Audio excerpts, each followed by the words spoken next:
Magkakaroon lang tayo ng mini walk tour vlog. Ito ang Baclaran Church. Today is Sunday, December 8.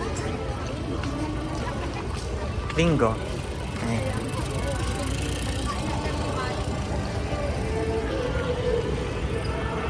Marami na din mga ano dito, in fairness. Yung mga nagtitinda, di ba malapit na kasi ang Christmas, kaya medyo marami din yung mga stalls ng mga nagtitinda ng damit, laruan.